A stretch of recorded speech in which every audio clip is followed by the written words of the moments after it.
Diha sa suok nga bahin sa kasadpang habagatang bahin sa lungsod sa Cerros Peña, nahimutang ang barangay San Isidro. Usa ka barangay nga gilikusan sa usa ka lapad nga suba nga mitadla sa kabukiran niini og sikbit nga barangay sa Kauswagan. Ang San Isidro nahimong sikat sa dihang gibisita kini sa KMJS team sa GMA7. Kabahin nas mga estudyante nga mutabok gayud og suba aron lamang makatungha og makapadayon sa pag-eskwela. Nahimo sab kining dakong ilisgutan sa politika dinhi sa unang distrito human niadtong 2021. Dakong kumbira ang gipahigayon sa kanhi kongresista nga si Janjan Haluso sa dihang gipahigayon ang groundbreaking ceremony alang sa tulay nga magdugtong sa duha ka tampi sa mong barangay og aron nga mahimong hamugaway na unta ang pamuyo sa maong bagakatawhan. Ang groundbreaking niadtong 2021 balor 97 milyones ka pesos apan subo lamang nga kini wala gayud mapadayon sa pagtrabaho sa wala pay tataw nga hinungdan. Ilabi na sa dihang gipakanaog na sa iyang katungdanan ang kanhi kongresman og miglingkod isip yang hulip maong bag-ong kongresista sa unang distrito nga si Congressman Pinpin Oy. Bugtong tarpulin lang ang mingbarog hulip sa maong proyekto nga igo lang napatindog sa kaligi sa Pikas Tampi. Din nahimutang ang sentro sa barangay og dayon sama sa mga giabandonar nga mga dump truck nga galubog na lamang sa iyang nahimutangan dito sa sikbit sa maong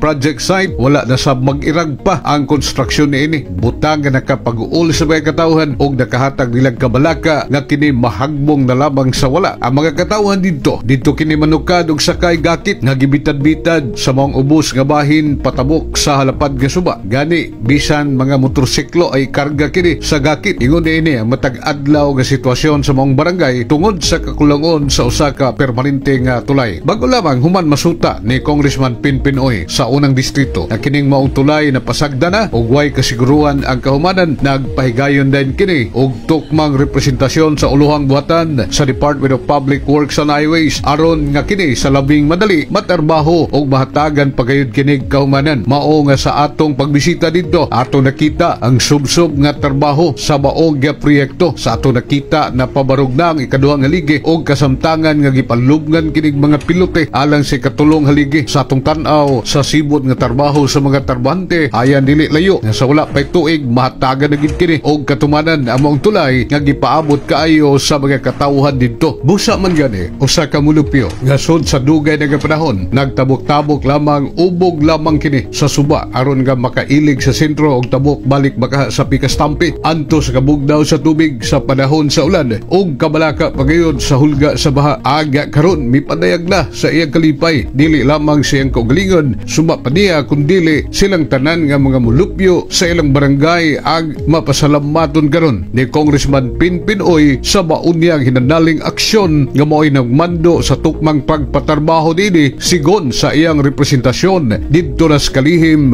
sa Department of Public Works and Highway. Si Fernando Sabio nalipay kong mahumanin tulaya aron mga bata di na magtabog-tabog suba. So, nalipay ka tayo nga nadagituloy, gitrabaho no? Oo, okay.